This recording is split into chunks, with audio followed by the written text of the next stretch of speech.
Terima kasih Anda kembali bersama kami di Kompas Malam. Saudara, gara-gara berbeda pilihan partai, dua kelompok warga terlibat saling serang di Kabupaten Langkat, Sumatera Utara. 6 rumah warga rusak dan sejumlah orang terluka.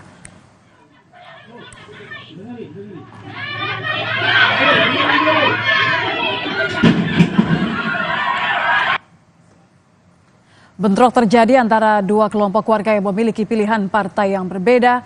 Sejumlah warga menggeruduk rumah kelompok lain dan dibalas oleh pemilik rumah. Diduga dua kelompok pendukung partai yang terlibat keributan adalah PDIP dengan Nasdem. Sejumlah barang-barang pun berserakan dan belum diketahui jumlah kerugian akibat bentrokan. Selain itu, sejumlah warga terluka dan mengalami memar di beberapa bagian tubuh. Menurut laporan, 6 rumah warga rusak dan beberapa orang mengalami luka-luka.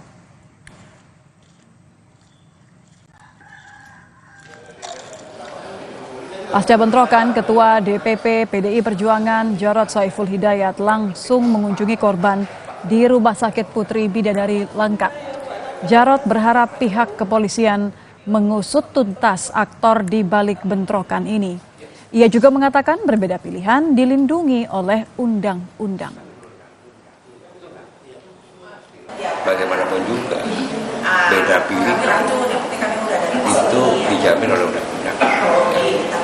Di sana jadi perbedaan pilihan. Ya, pada tidak puas maka diserang. Mereka yang dianggap tidak sejalan dengan tokoh di sana diserang. Ini satu perang yang serius. Saudara, Capres